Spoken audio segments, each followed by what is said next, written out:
temos agora a exposição do Dr. Mário Terra Filho, que falará pela Confederação Nacional dos Trabalhadores na Indústria e também pelo Instituto Brasileiro de Crisotila.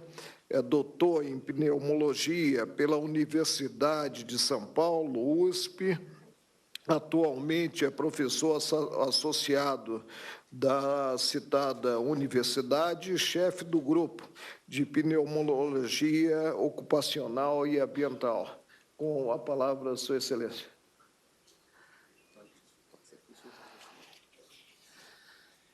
Excelentíssimo senhor ministro Marco Aurélio, excelentíssima senhora ministra Rosa Weber, demais autoridades e presentes nessa audiência pública.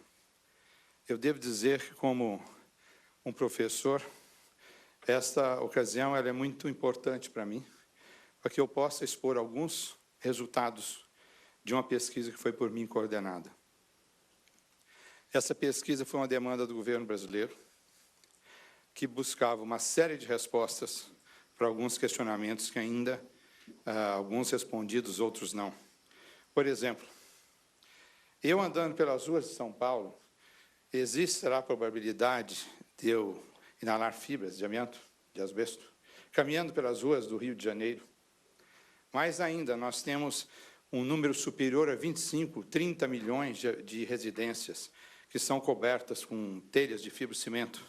Será que as pessoas que vivem sob esse teto estão respirando fibras nesse ambiente?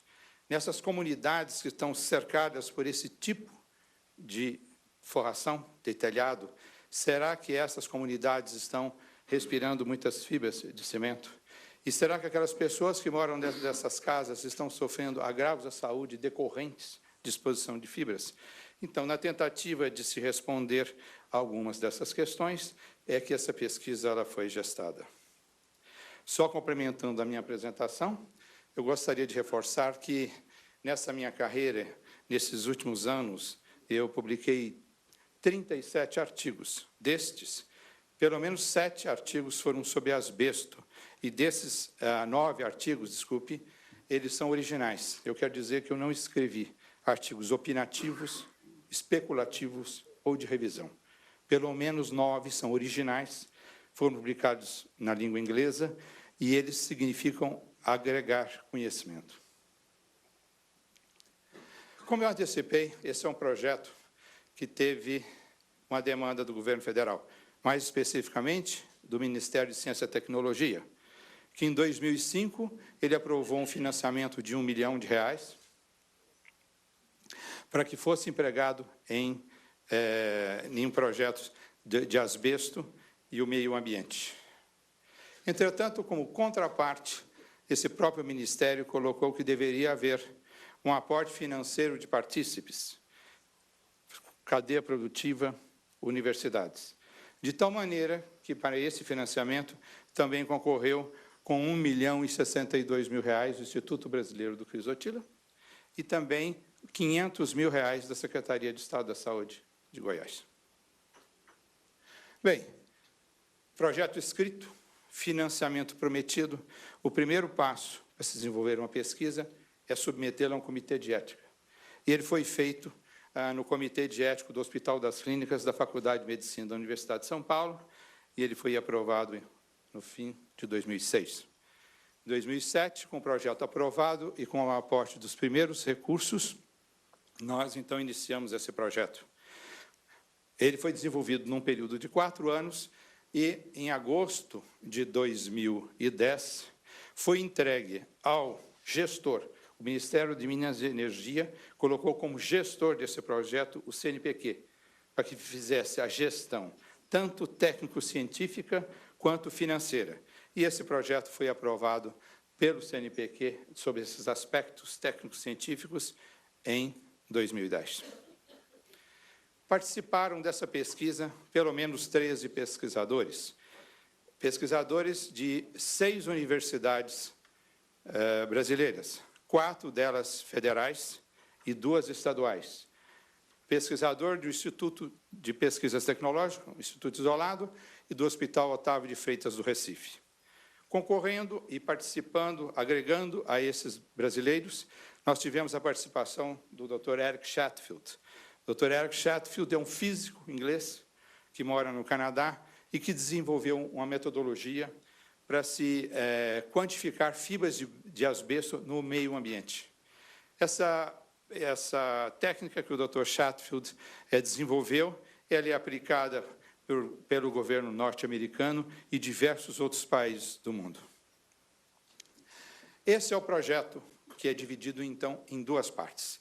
Esta primeira parte, que é ambiental, eu discorrerei sobre ela. A segunda parte, que é uma parte ocupacional, que é o maior estudo epidemiológico sobre a trabalhadores expostos ao asbesto, especificamente na atividade mineradora, será conduzida pelo professor Erickson Bagatin a seguir. Por que fazer esse trabalho? No nosso meio nunca foi utilizada essa tecnologia aqui no Brasil. Então, nós não temos nenhum dado de exposição doméstica nem interdomiciliar aqui no Brasil de fibras de asbesto, e nem eventual efeito na saúde sobre esses trabalhadores. Também existiam estudos longitudinais prospectivos sobre cortes de trabalhadores que estavam expostos ocupacional ao asbesto. Então, essas seriam as principais razões de desenvolvimento de um projeto desta ordem. Aqui, nós temos listadas as principais doenças que estão relacionadas à exposição do asbesto, motivos já de diversas apresentações. Então, eu estou colocando apenas, citando, talvez aquelas que sejam as mais importantes. Asbestose, câncer de pulmão, mesotelioma, entre outras. O objetivo específico dessa pesquisa foi avaliar os efeitos na saúde nos residentes que moravam nesse tipo de habitação cobertas com telhas de fibrocimento. E, mais ainda, de medir as concentrações urbanas e interdomiciliares de fibra de asbesto em moradias de 5 capitais brasileiras. As capitais estão aqui citadas e, na verdade, por que escolher essas cidades? Na verdade, a gente precisava de cidades grandes, com grandes conglomerados habitacionais que possuíam o mesmo tipo de telhado. E, segundo, nós precisávamos também de população bastante significativa, quer dizer, um número alto de pessoas que morassem nessas casas e que preenchessem os critérios de inclusão para essa pesquisa. Obviamente, muitas outras cidades brasileiras também apresentam essas condições, mas, no caso aí, por facilidades operacionais, foram escolhidas as capitais. Então, foram entrevistados 6.000 pessoas, 1.200 moradores em comunidades dessas 5 cidades escolhidas, e desses 6.000 entrevistados foram escolhidos 5.500 indivíduos, 110 em cada comunidade situada nessas cidades que já foram citadas previamente. O que existia é que, num primeiro momento, o pesquisador recrutava agentes da comunidade, pessoas que conhecessem as pessoas que habitavam e pessoas que pudessem conhecer as casas que apresentariam aquelas condições que pudessem ser examinadas.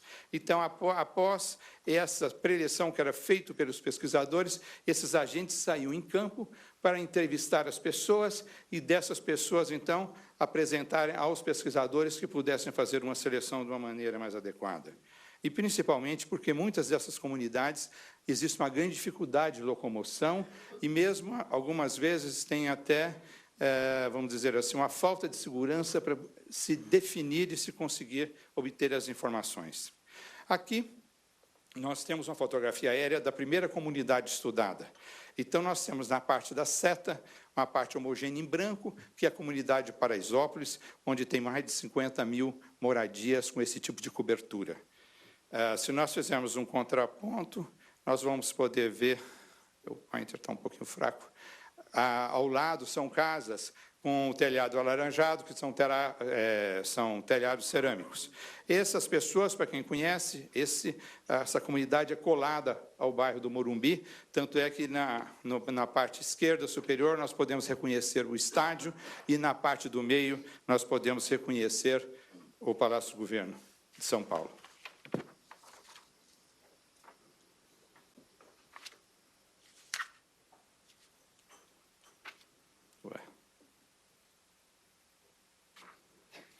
Bem, aqui nós temos uma rua típica da comunidade em que as casas apresentam esse tipo de forração de cimento, amianto. Então, o que essas agentes de saúde procuravam para entregar para os pesquisadores? A caracterização de um pior cenário, da pior amostra. Então, eram escolhidos indivíduos adultos, porque crianças seguramente ficaram por pouco tempo sobre esse teto. Então, uma outra coisa, os indivíduos teriam que morar há pelo menos 15 anos no interior dessas casas. E que essas casas em que esses indivíduos morassem por um período maior do que 15 anos, tivessem telhas com mau estado de conservação. Isso tudo aí é uma telha em mau estado de conservação. Quer dizer, esse é o tipo de cenário que se procurava. Eram aquelas casas com telhas não bem cuidadas e que não tivessem forro. Portanto, elas estivessem em contato direto com o ar abaixo, em contato direto com as pessoas que nela habitavam. O que foi feito do ponto de vista de saúde? Foi feita uma avaliação clínica e uma avaliação radiológica que consistia de uma radiografia torácica e uma tomografia computadorizada de alta resolução. Esses procedimentos foram feitos nos 550 escolhidos. Como é que foi feita a coleta e análise das amostras de ar? Dentro das comunidades. Em primeiro lugar, eram colocadas bombas dentro das casas. Essas bombas de alta vazão, elas, então, aspiravam 8 litros de ar, 7 a 8 litros de ar por minuto. Então, quer dizer, todas aquelas partículas em suspensão, fibras de suspensão, então, elas eram sugadas para o interior da bomba, onde existia um filtro. E, obviamente, todo esse material é depositado em cima desse filtro. Então, essas amostras todas foram coletadas em duplicatas. Bem, essas bombas ficavam por 8 horas, então, quer dizer, circulava por dentro desse circuito aproximadamente 3.500 a 4.000 litros de ar. Bem, essa era a maneira. Colocaram dentro da casa. Posteriormente, era colocado fora da casa, então, no ambiente, dentro da unidade básica de saúde, no quintal, no pátio da igreja, eram colocados também 2 bombas, para que pudesse ser colhido essa parte de fibras que eventualmente existisse nesse ar naquela comunidade. Para avaliar as cidades, foram feitos os seguintes, foram escolhidos 4 pontos cardeais. Pegava em São Paulo, por exemplo, onde começou. Norte, Sul, Leste e Oeste eram colocados nas bombas. E nós fizemos também um controle externo para a poluição. Na cidade de São Paulo, Atibaia, uma cidade considerada por todos nós que moramos na capital como uma cidade que tem ar limpo. Na verdade, essas cidades que foram colocadas como controle de poluição, para que nós pudéssemos ter um estudo sem a interferência da poluição, que pudesse ser comparados com aqueles que foram feitos dentro da cidade de São Paulo. O método utilizado foi o ISO 10.312 e a análise foi feita por microscopia eletrônica de transmissão. Como foram feitas 2 amostras, aqueles filtros, eles eram enviados para o Instituto de Física da Universidade de São Paulo, na seção de microscopia eletrônica, que era avaliado pelo professor Pedro Kiyohara.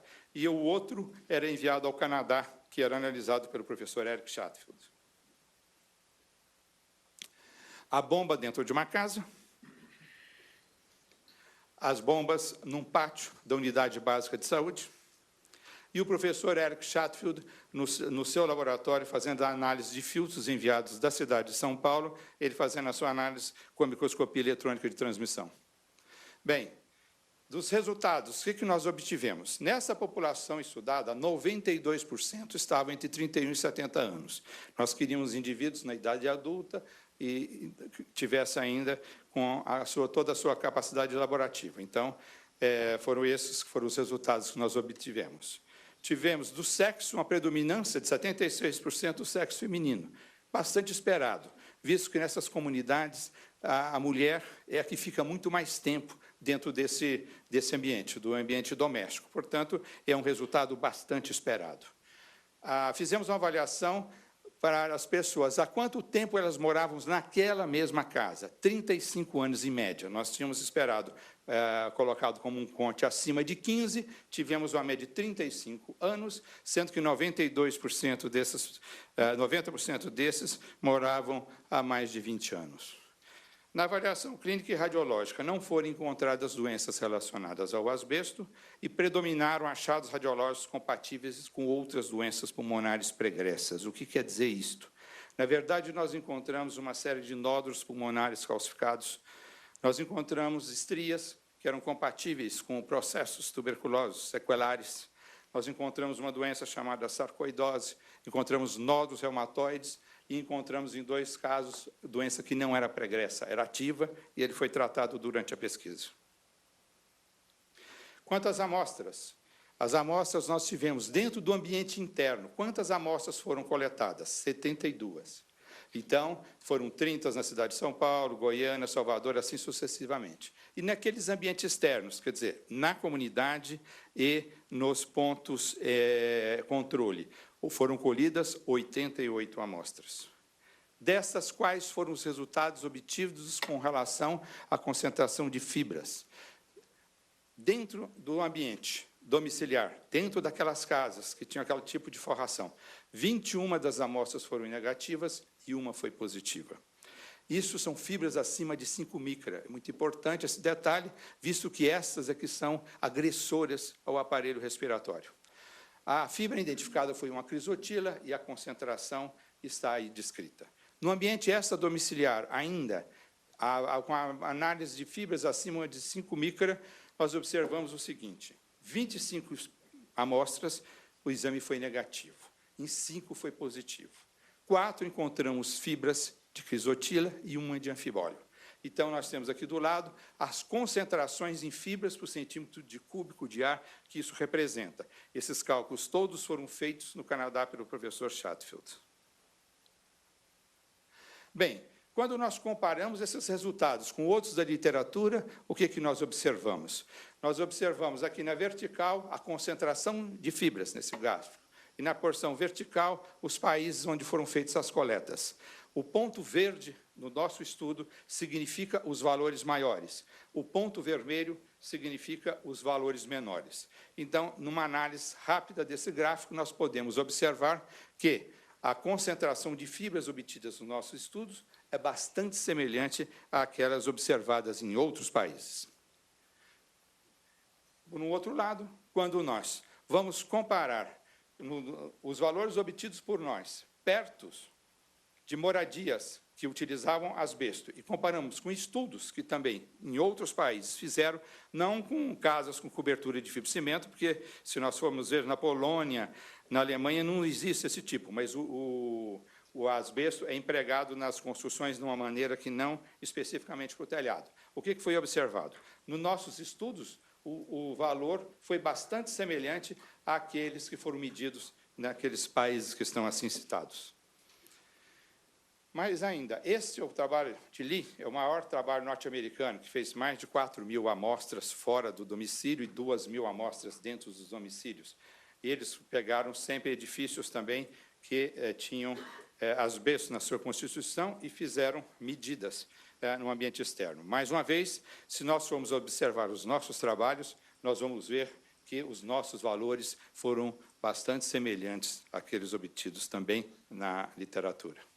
Portanto, o que isso nos leva, não é, a discutir que essas concentrações de fibra acima de 5 micra, nessa ordem de 0.00040 a 0.00080 de fibras, elas são similares àquelas encontradas nas grandes metrópoles. Quer dizer, eu posso andar ali não estão citadas as metrópoles, mas pode ser, vamos dizer assim, andando em Sydney, nós vamos encontrar a mesma quantidade de fibras de asbesto que nós encontramos nas cidades que nós medimos aqui em São Paulo, Rio de Janeiro, Recife. E, portanto, a partir desses comentários, nós podemos concluir o seguinte: quanto à saúde, avaliando entre apenas aqueles moradores avaliados, nós não encontramos evidência do acometimento clínico e radiológico de doenças que possam ser passíveis à exposição do asbesto. E mais, agora, quanto às concentrações de fibras, o que nós observamos é que a quantidade de fibras dentro do meio ambiente foram exatamente iguais àquelas de fora do meio ambiente. Então, quer dizer, não fez diferença você está dentro ou fora das casas, aqui em São Paulo, em Moema, ou dentro de uma casa coberta com fibrocimento. Portanto, nós podemos dizer o seguinte, com relação às fibras. O que nós encontramos foi o já descrito em grandes áreas urbanas de diversos países, e que esteve sempre dentro dos limites aceitáveis de acordo com a Organização Mundial de Saúde e das agências internacionais de controle da exposição. Eu espero que, nesse centenário da Faculdade de Medicina da Universidade de São Paulo, essa pesquisa ela possa contribuir, de alguma maneira, para o debate da política do amianto aqui no Brasil. Muito obrigado pela atenção. Ouvimos o enfoque, tendo em conta o cidadão comum e a exposição, portanto, ao amianto gênero, né? Doutor Guise, alguma colocação? Sim, eu gostaria de... Fiquei com algumas dúvidas. Eu gostaria de saber, do ilustre expositor, se foram avaliadas também telhas novas, porque, no momento da telha nova, a possibilidade de poeira decorrente do corte, da perfuração e do transporte da indústria, certamente tem um volume de poeira muito maior e muito diferente daquela que já está instalada há 15 anos.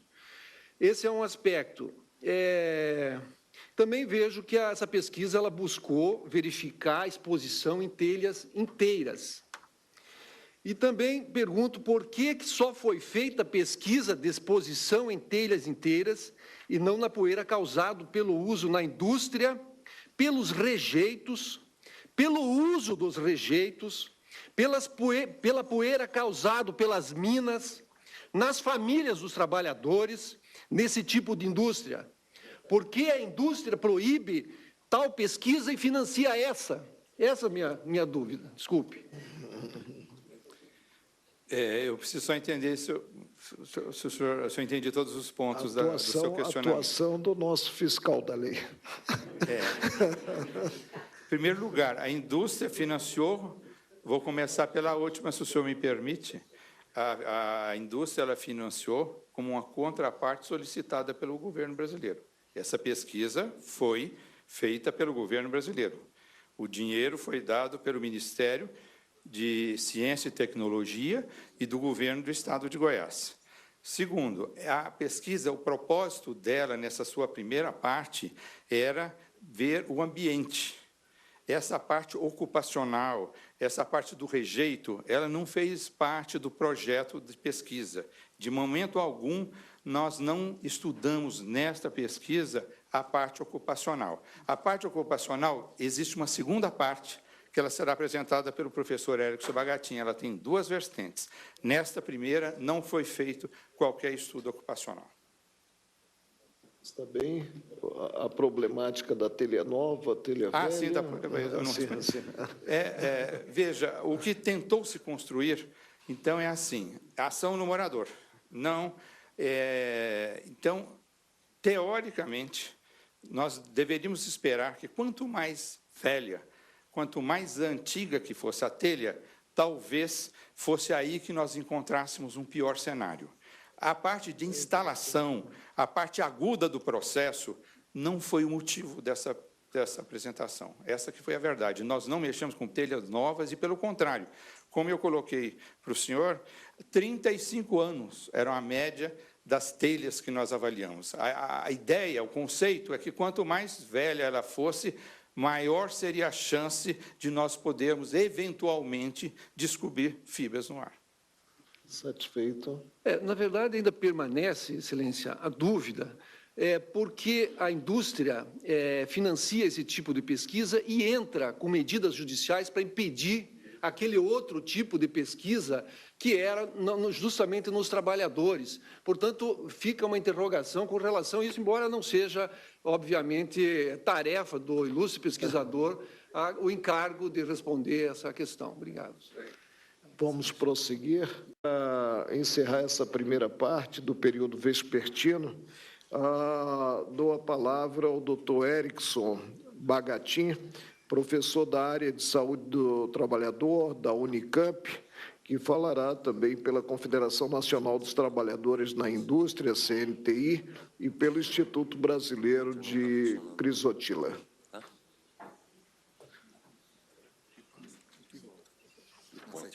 E o point. É o do meio. Levanta.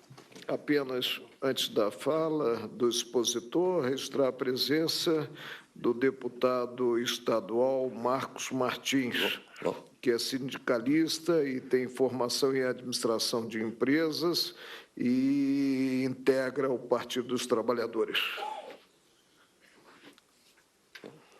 Boa tarde a todos. Inicialmente, eu gostaria de agradecer ao convite dos senhores para que a gente pudesse trazer para essa discussão aquilo que é uma obrigação nossa de dentro da universidade.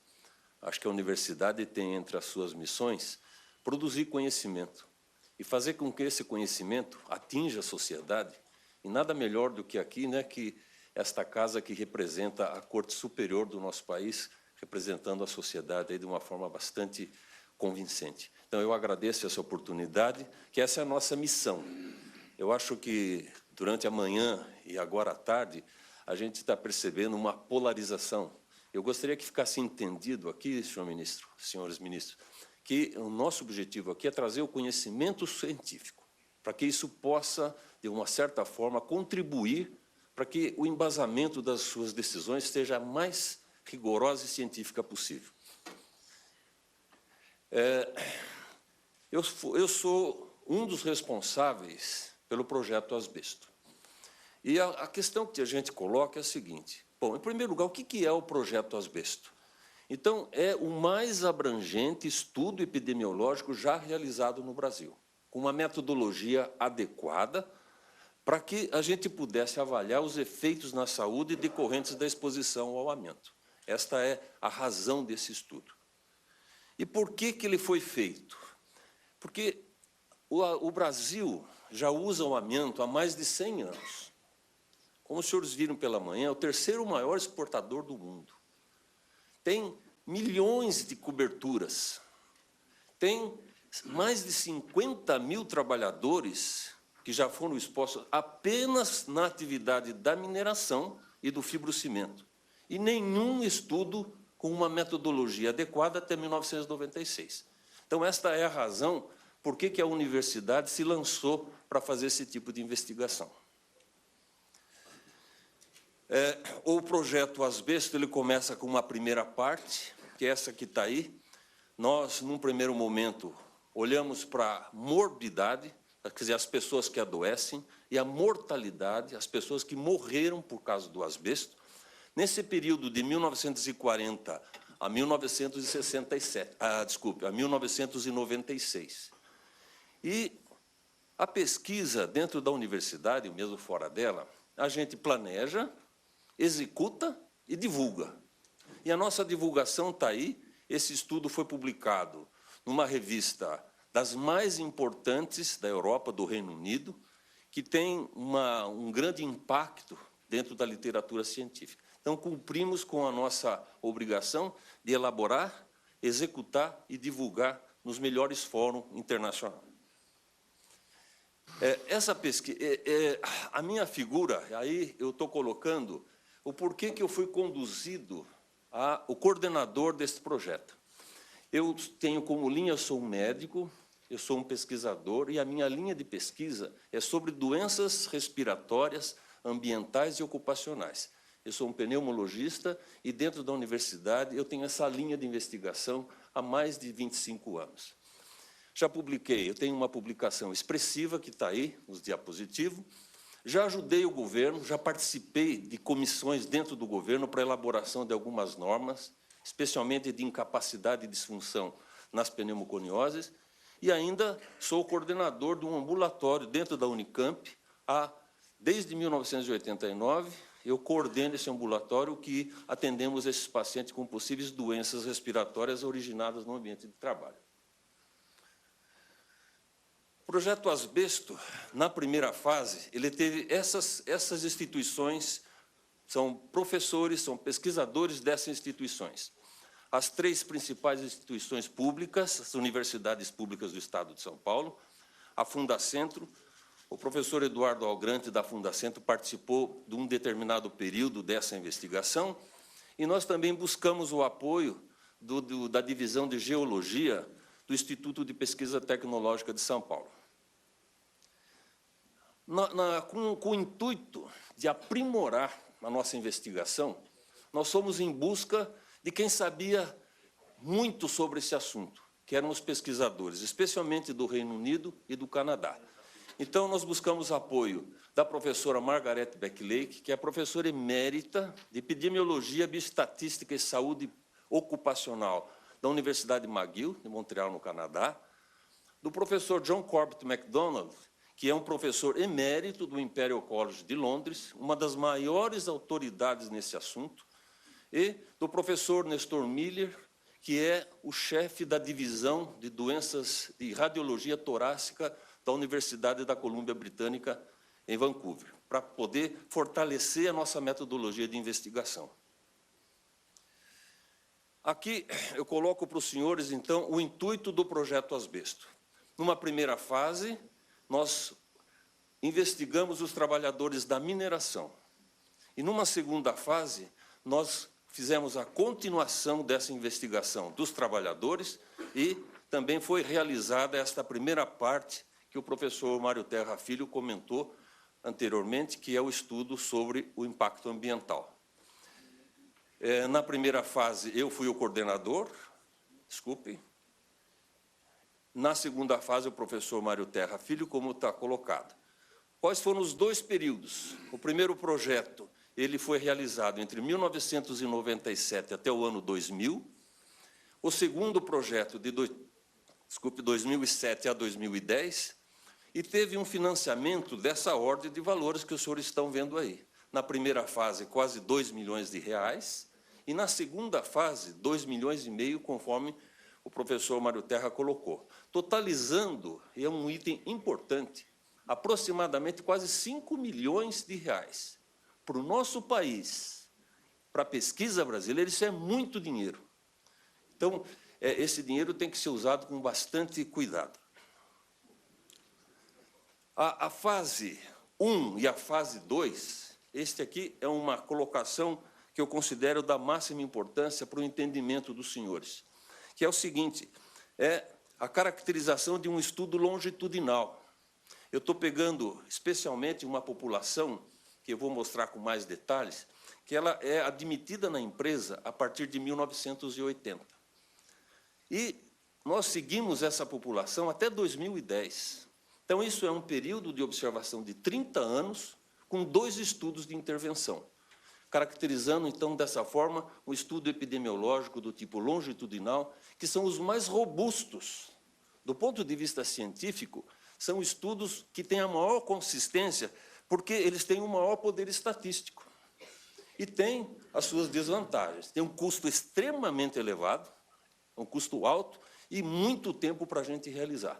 Então, dá uma ideia para os senhores da dificuldade no nosso país de a gente realizar estudos dessa magnitude. Objetivo. Quais foram os objetivos que nos nortearam? Nós queríamos saber, de maneira muito simples, o que é que aconteceu com esses trabalhadores da mineração. Eu vou mostrar para os senhores depois como é que nós caracterizamos essa população de estudos. Esse é o objeto principal. Nesses trabalhadores, se a gente fizer uma avaliação clínica, uma avaliação radiológica e da capacidade respiratória, quais seriam os eventuais efeitos na saúde decorrentes dessa exposição? Que é um grupo bastante específico, são mineiros. Nós tínhamos, como os objetivos secundários, nós tínhamos, por exemplo, uma informação da empresa que o minério explorado na Bahia tinha contaminantes como anfibólios, que os senhores já viram várias colocações sobre os tipos de asbesto. Mas, na mina de Canabrava, era só crisotila. Essa era uma informação que vem da empresa. Então, como objetivo secundário, nós fizemos um contato com a geologia do Instituto de Pesquisa Tecnológica para que eles fizessem uma avaliação bem detalhada para que pudesse confirmar essas informações. E, além disso, também os senhores viram aqui várias exposições sobre a questão da exposição. Senhores ministros, tem 3 pontos que os senhores precisam atentar. É o agente, a exposição e o efeito na saúde. Para que a gente tenha alguma relação, a concentração de fibras no posto de trabalho é um dado fundamental.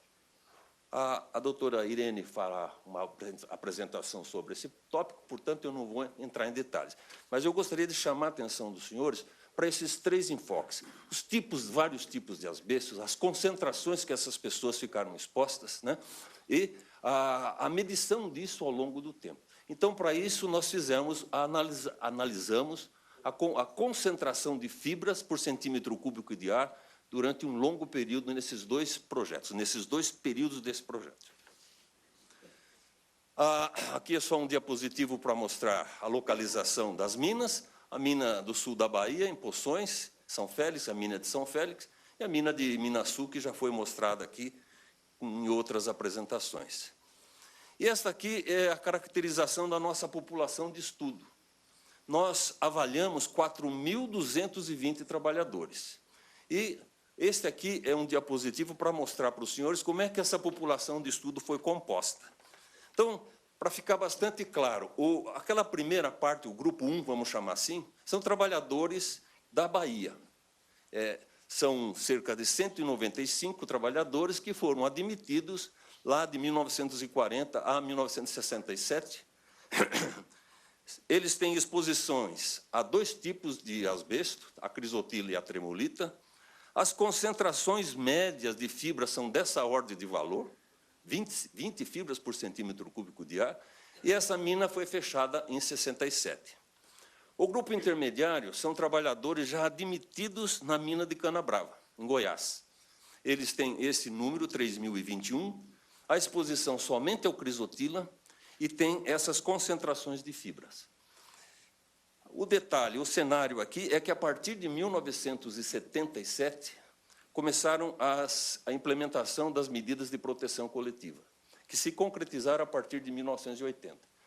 E o terceiro grupo é esse que eu comentei, que são trabalhadores admitidos após 1980, onde essas medidas de controle da exposição foram efetivamente implementadas. Então, esta é a população que nós fomos investigar. O agente já está aqui, já foi colocado de várias formas, e a única coisa que eu vou acrescentar é que os anfibólios, um dado do IARC, do Instituto de Pesquisa em Câncer, de 2004, mostra claramente, ninguém comentou esse assunto, que o anfibólio tem uma toxicidade muito maior do que a crisotila, especialmente para o mesotelioma. A população de estudo que eu mostrei para os senhores, de Poções, pode ser bem avaliada por esse diapositivo, que já foi também aqui mostrado, mas claramente mostram as condições de trabalho, né, nessa mineração de 1940 a 1967. Isto aqui caracteriza um ambiente com alta concentração de fibras, né, e sem nenhum controle dessa exposição.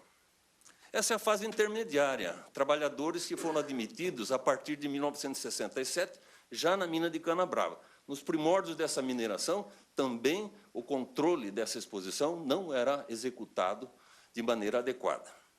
E esta é a realidade atual. A gente vê, esta aqui é uma seção de filtros, que são os trabalhadores admitidos após 1980, um controle bastante expressivo dessas concentrações de fibra. O nosso estudo, então, dessa forma, ele fica caracterizado como um estudo longitudinal, agora avaliando esses trabalhadores de 1940 a 2010. Exatamente da mesma forma que foi feito no estudo ambiental, nós fizemos uma avaliação clínica desses trabalhadores, eles foram submetidos à radiologia, a raio-x do tórax e à tomografia, e foi feita uma avaliação da função pulmonar. A concentração de fibras, ela foi feita de acordo com esta norma da BNT, através de coleta. Eu vou mostrar para os senhores um amostrador, fazendo a coleta deste ar no trabalhador, e ela é medida por análise por microscopia óptica de contraste de fase. E a avaliação do tipo de fibra nesse minério que foi feita pelo Instituto de Pesquisa Tecnológica.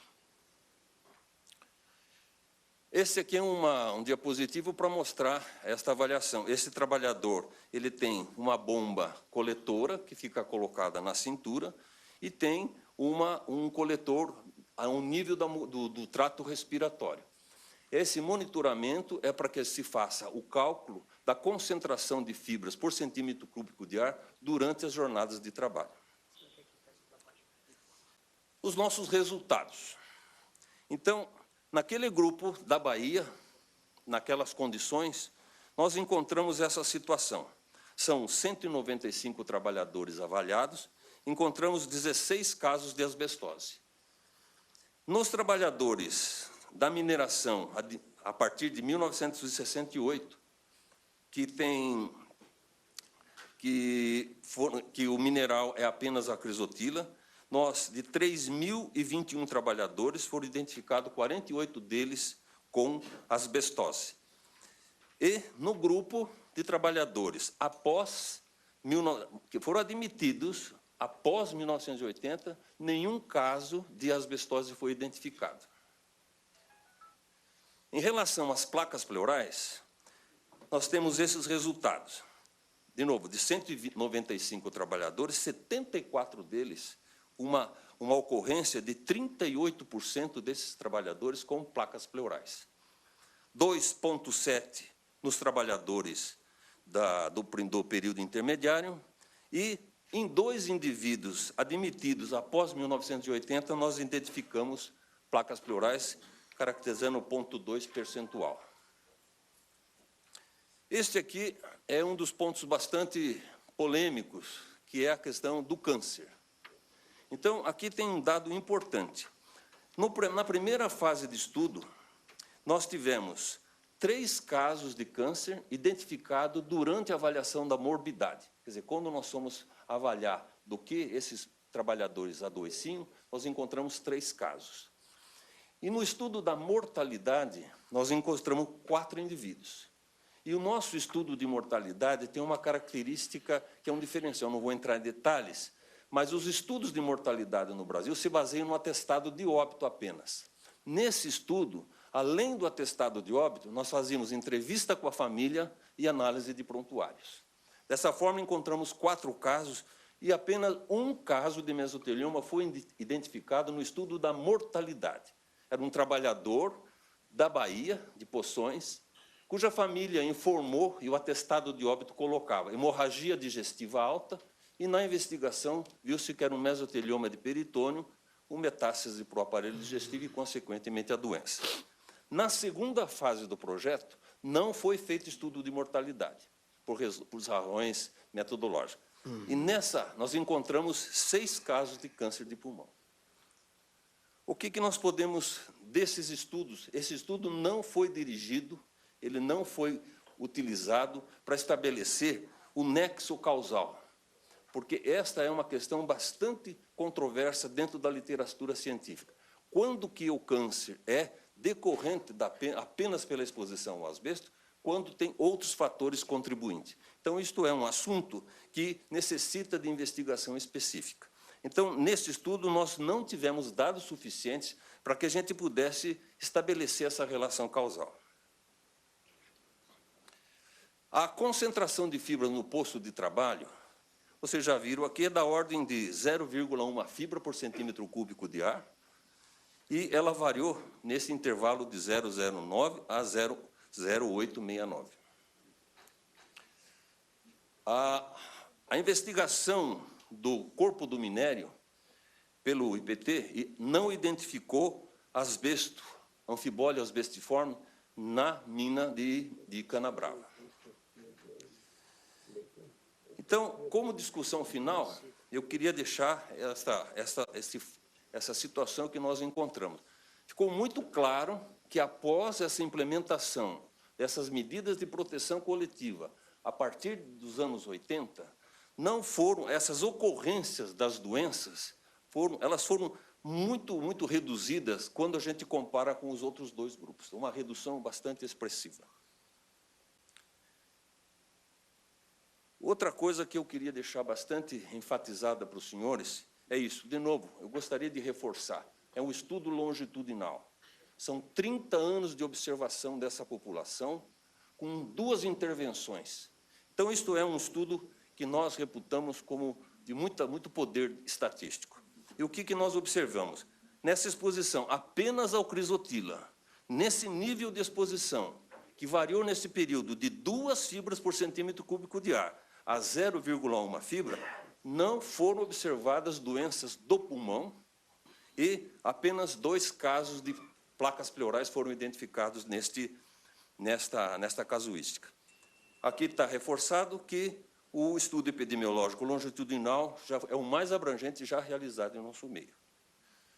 E a conclusão final é esta, que a exposição apenas ao crisotila, em baixas concentrações, resultou nessa expressiva redução de casos depois da exposição controlada. Eu gostaria de agradecer a oportunidade e enfatizar mais uma vez a nossa gratidão pela possibilidade de trazer este conteúdo científico para que eu pudesse ajudá-los nessa decisão. Muito obrigado. Muito bem. Doutor Guise. Sem querer abusar mas a gente é tão rara a oportunidade de ver tantas exposições importantes e interessantes que nos movemos aí também por esclarecimentos. Bom, da exposição que o ilustre expositor fez, né, doutor Erickson, o que se pode constatar é que mudou a situação, segundo ele, que me parece que é membro do Instituto Brasileiro de Crisotila, que parece que também financiou essa pesquisa, né? Ou esse trabalho, ou é um dos financiadores, né?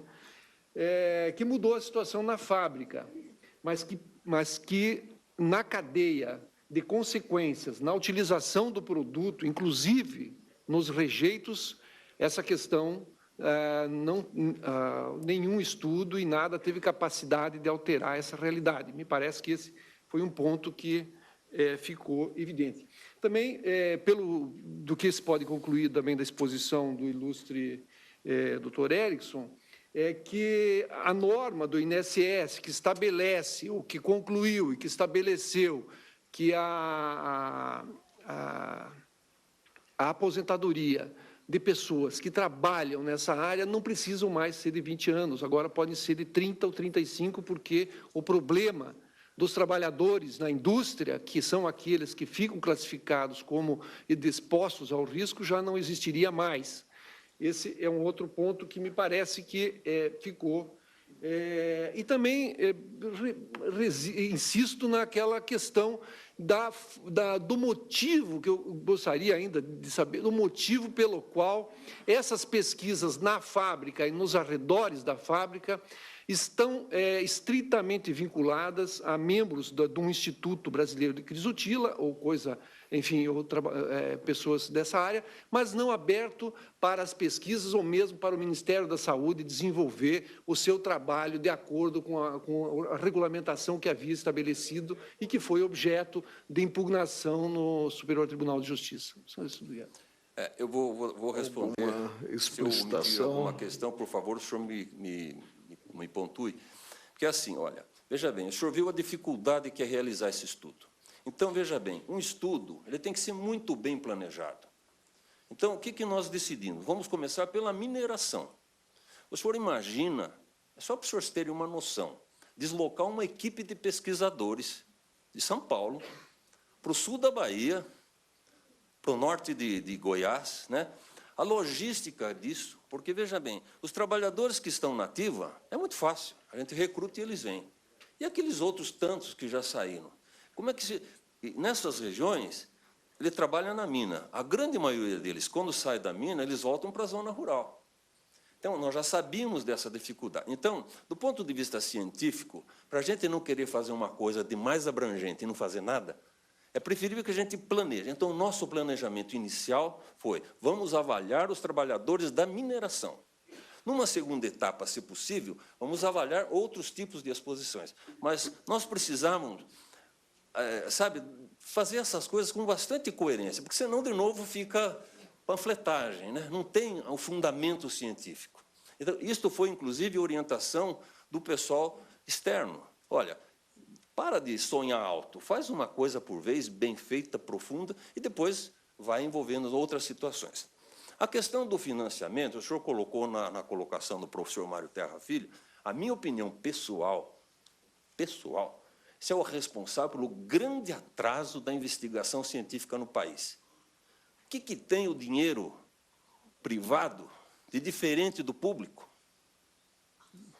Então, o senhor veja bem, os países que avançaram na pesquisa científica, eles também tiveram... A Coreia é o exemplo mais... Em 1950, acabou de sair de uma guerra, investimento maciço, hoje é o quarto, quinto país do mundo na área científica. Então, agora, veja bem, como é que foi feito? Foi buscado o financiamento na FAPESP, que é a Fundação de Amparo à Pesquisa do Estado de São Paulo. E foi feito um convênio de cooperação técnico-científica entre não foi o IBC. O IBC está aqui por uma outra questão. Foi entre a mineradora e a universidade, administrado pela fundação da universidade. A gente não põe a mão nesse dinheiro. Então, acho que essas questões precisam ficar bastante esclarecidas. Então, não sei se eu respondi. Agora, obviamente, o desafio nosso seria avançar nessas investigações. Só uma pergunta. O senhor é membro do Instituto Brasileiro? Não sou membro. Eu sou professor da universidade. Da Unicamp. Da Unicamp. Que me traz uma recordação muito grata do professor Aristodemos Pinotti, que foi reitor da Unicamp e que contribuiu muito para a elucidação da controvérsia sobre a interrupção da gravidez no caso de anencefalia e o resultado alcançado a uma só voz no âmbito do plenário. Suspendo a sessão, a audiência.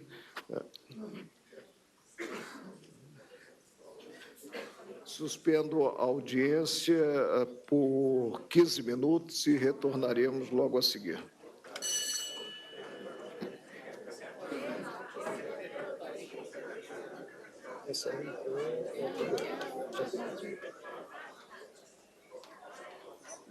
Eu vou pedir ao... Você sabe que eu estou preocupada com aquela...